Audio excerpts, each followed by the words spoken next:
Sup nerds, I'm Tom. And I'm Aaron. It's time to play Tetris, drink New Coke, and watch Stranger Things.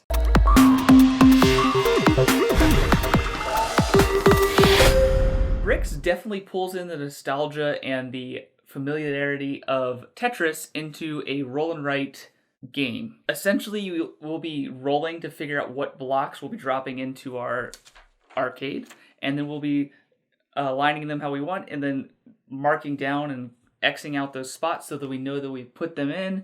Just like in Tetris, you want to fill up an entire row across horizontally so that you can.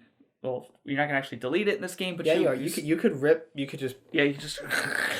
But by filling out an entire row, you're gonna get points, and the higher up you are in the actual grid here, the more points. The higher up you are on the screen. The screen, yeah. Like if you get the top row, then that's times 4 points. It sounds not impossible, but really difficult. Yeah, because it's so when you fill the whole line, you get 5. If you have 1 missing, you get 2, and if you have 2 missing, you get 8. Anything less than 2 missing, you get 1. So anything less than that, you don't even get any points. So it really is skewed to fill this whole thing out completely full. And it's tough because you don't always get to choose what you're doing. We're going to be rolling dice to figure out which blocks we're placing.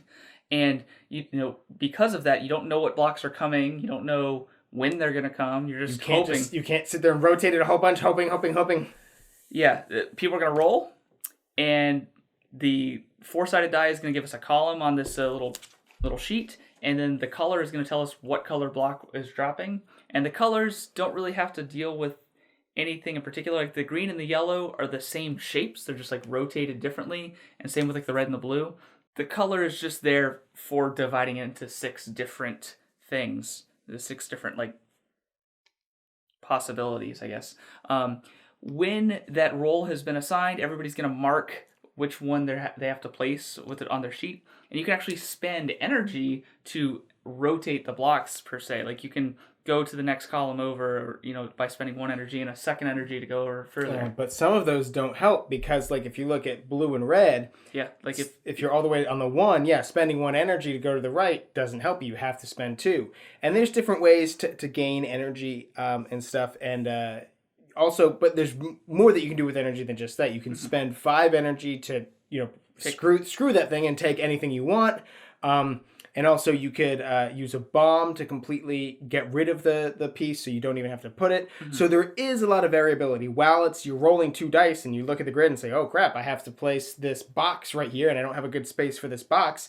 There is a lot of mitigation of the luck, which is necessary for a dice-based game. Mm-hmm. The thing I enjoyed most about this game was trying to solve, it's kind of like a puzzle of, Tetris is a puzzle, but also trying to like get it where things would line up with the energy dots. There's little dots spread throughout the screen, and if you can line up a block over top of that dot of the same matching color, you get bonus energy. And so you can get 1 energy on like easy mode, or 2 energy if you're like, 1 energy for just covering it with any block at all, and then you can get 2 energy if it's the right color. So it definitely makes it, a little bit of a like, okay, I need to leave a space so that whenever a red one comes up, it can wedge in here and land on top of that red dot, which will give me more energy, and then I can use that energy to rotate things. And, being ahead of the curve on the energy game,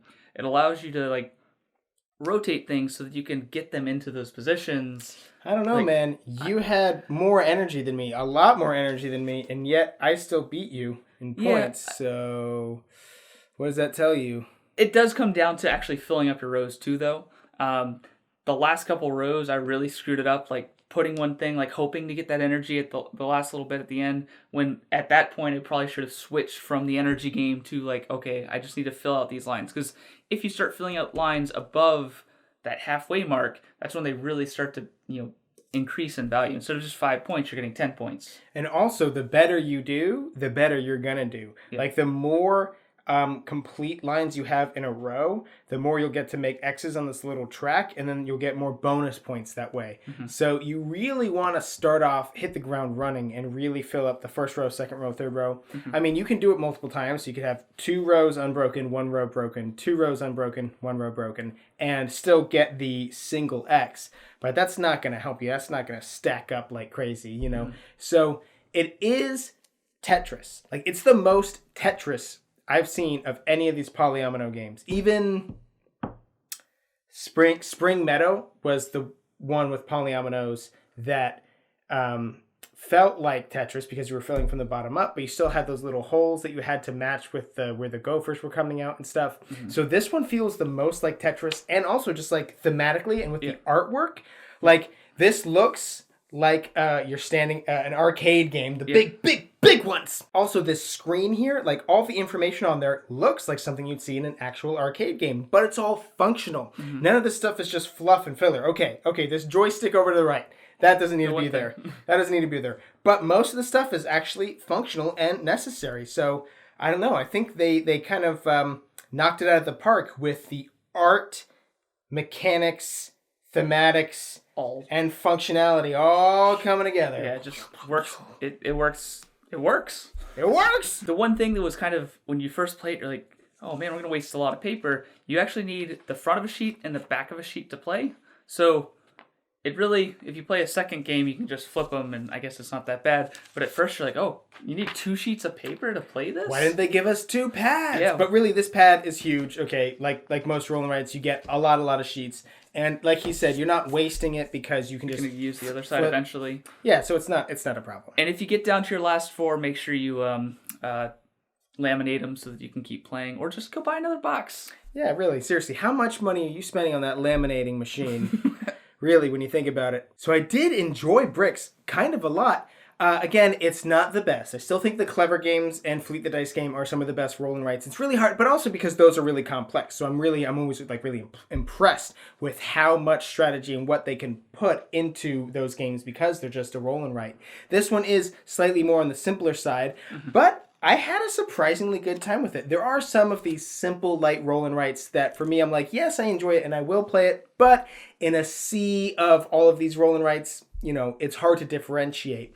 This one is, again, not the best, but pretty darn decent. I enjoyed it. I had a good time. I probably still thought Dizzle was better than this also. But again, if you're a big fan of Tetris, you're gonna have a great time with this one. Yeah, if you enjoyed Tetris, this roll and write is a no-brainer for you. You're definitely gonna want to have this in your collection. If you're looking for a light roll and write that is very accessible, like most people will get this because it's Tetris, and Tetris has been around since the dawn of time, hasn't it? It's like one of the oldest video games. So, like, you ever seen 2001: A Space Odyssey when those monkeys are banging those bones? Tetris. It's very puzzly. I like puzzles. You know, trying to figure out the best way to maneuver these blocks. I had a great time playing this game. If you are looking for a game like this, we'll have a link in the description box down below where you can get yourself a copy. And while you're down there buying that and giving us affiliate money and all that kind of stuff, make sure you subscribe to our channel so you'll never be bored. Like the screen, all the information on the screen looks, you know, like something you would see in a real actual